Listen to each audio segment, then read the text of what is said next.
नमस्कार दोस्तों, आज की इस वीडियो में हम जानने वाले हैं माता सबरी की कथा के बारे में। तो आप जानना चाहते हैं माता सबरी के जन्म से लेकर मृत्यु तक का इतिहास, तो इस वीडियो को एंड तक जरूर देखना और इस वीडियो को लाइक और शेयर जरूर कर देना। यह बात त्रेता युग की है। भील आदिवासी कबीले के मुखिया के घर बेटी पैदा हुई थी। उसका एक नाम श्रमना और दूसरा नाम शबरी रखा गया। शबरी की माँ इंदुमती उसे खूब प्यार करती थी। बचपन से ही शबरी पशु पक्षियों को बहुत ही प्रेम करती और बातें करती। जब सबरी की माँ उसे देखते ही दंग रह जाती। कुछ समय बाद एक पंडित ने शबरी के परिवार को बताया कि वो आगे चलकर सन्यासी बन सकती है। इस बात का पता चलते ही शबरी के पिता ने उसका रिश्ता तय कर दिया। जैसे ही शादी का दिन नजदीक आया, शबरी के घर वालों ने खूब सारी बकरियां और अन्य जानवर घर के पास लाकर बांध दिए। यह देखकर शबरी ने माँ से पूछा, इतने सारे जानवर हमारे घर क्यों लाए गए हैं? तब शबरी की माँ ने जवाब दिया, बेटी तुम्हारा विवाह होने वाला है, इसलिए हम लोगों ने इनका इंतजाम बलि के लिए किया है। तुम्हारी शादी के दिन ही बलि प्रथा होगी और फिर इनसे स्वादिष्ट भोजन बनाकर सबको परोसा जाएगा। यह सब सुनकर शबरी दुखी हो गई। काफी देर तक शबरी ने उन जानवरों को आजाद करने के बारे में सोचा। सोचते सोचते शबरी के मन में हुआ कि मेरे घर से कहीं चले जाने पर ही यह बलि रुकेगी। जब मैं ही नहीं रहूंगी तब न विवाह होगा और न ही बलि प्रथा होगी। इससे मासूम जानवर बच जाएंगे। यह सोचकर शबरी जंगल की तरफ भागने लगी। भागते भागते शबरी ऋषिमुख पर्वत पहुंच गई। वहां करीब 10,000 ऋषि रहा करते थे। शबरी को लगा कि वो भी इसी जंगल में किसी तरह ऋषि मुनियों की सेवा करके अपना जीवन जी लेगी। वो चुपचाप उसी जंगल में एक हिस्से में किसी तरह से रहने लगी। शबरी रोजाना ऋषि मुनियों की झोपड़ी के आगे झाड़ू लगाती और हवन के लिए लकड़ियां लाकर रख देती। ऋषि मुनियों को समझ नहीं आ रहा था कि जंगल में उनके काम अपने आप कैसे हो रहे हैं। एक दिन शबरी को किसी ऋषि ने देख लिया। उसे देखते ही उसका परिचय पूछा। जैसे ही शबरी ने बताया कि वो भील आदिवासी परिवार की है, तो उसे ऋषियों ने खूब डांट लगाई। शबरी को इस बात का बिल्कुल भी पता नहीं था कि उसकी जाति छोटी है और उसे ऋषियों द्वारा जाति की वजह अपमान सहन करना पड़ेगा। इतना सब होने के बाद भी शबरी हर ऋषि मुनि के दरवाजे पहुंचती और उनके आंगन में झाड़ू लगाकर उनसे गुरु दीक्षा देने के लिए कहती। हर कोई शबरी को उसकी जाति की वजह से अपने आश्रम से भगा देता था। ऐसा होते होते काफी समय बीत गया। उसके बाद शबरी मतंग ऋषि की कुटिया में पहुंची। वहां पहुंचकर मतंग ऋषि को सबरी ने बताया कि वो उनसे गुरु दीक्षा लेना चाहती है।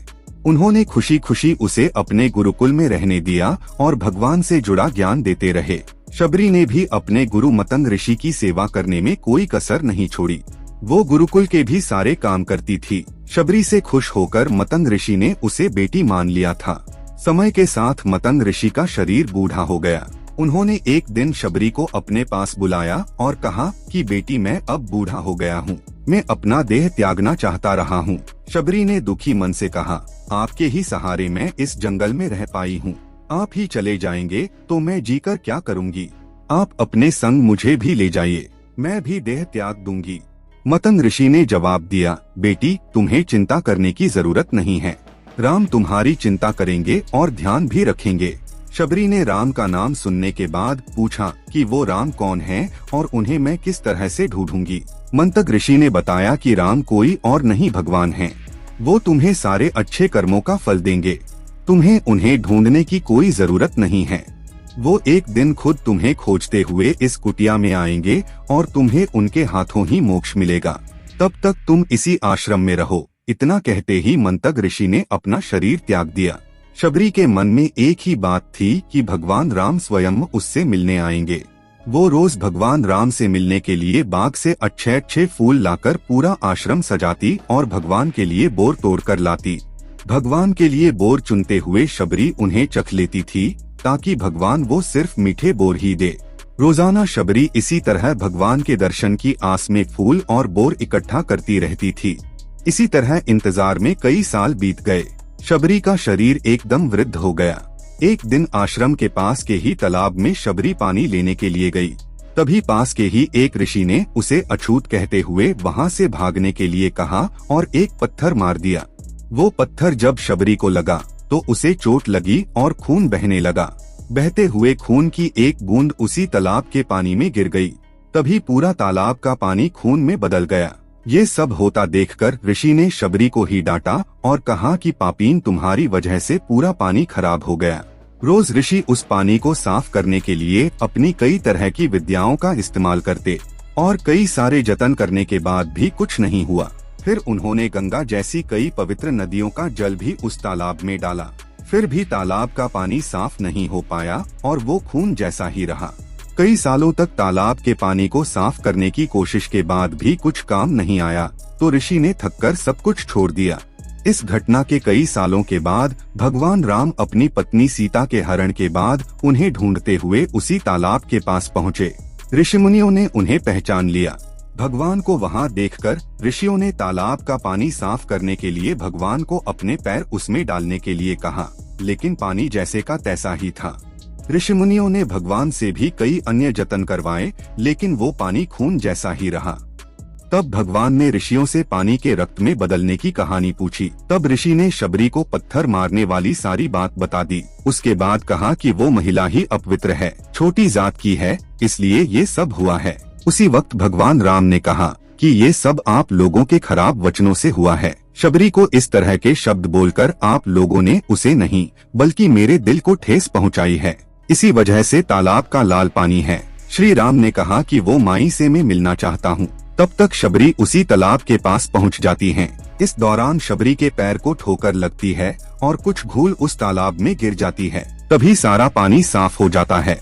भगवान सबको कहते हैं कि देखिए, आप लोगों ने क्या कुछ नहीं किया, लेकिन पानी साफ नहीं हो पाया। अभी सिर्फ इनके पैर की थोड़ी सी धूल ने ही तालाब का पानी साफ कर दिया। भगवान राम को देखकर शबरी पहचान चुकी थीं। उन्हें प्रणाम करके शबरी ने कहा कि भगवान, आप मेरे साथ कुटिया में चलिए। भगवान भी खुशी खुशी शबरी के साथ चल पड़े। फूलों से शबरी ने भगवान राम का स्वागत किया और वो सीधे बोर तोड़ने के लिए भाग गयीं और चखकर उनके लिए बोर लेकर आई। उन्होंने बड़े ही प्यार से भगवान राम और उनके भाई लक्ष्मण को बोर खाने के लिए दिए। भगवान राम ने भी उतने ही प्यार से उन बोर को खाना शुरू किया। तभी बोर को देखकर मुंह बनाते हुए लक्ष्मण ने कहा, भैया ये बेर जूठे हैं, इन्हें आप कैसे खा सकते हैं?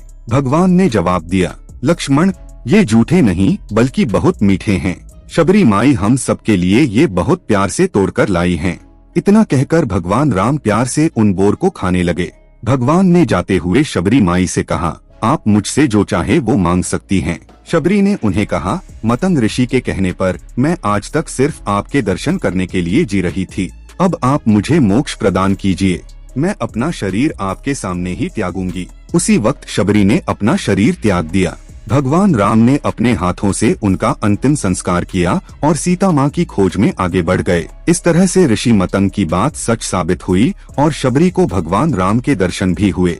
दोस्तों, वीडियो एंड तक देखा है तो लाइक और शेयर करना बिल्कुल न भूले। मिलते हैं नेक्स्ट वीडियो में, तब तक के लिए जय श्री राम।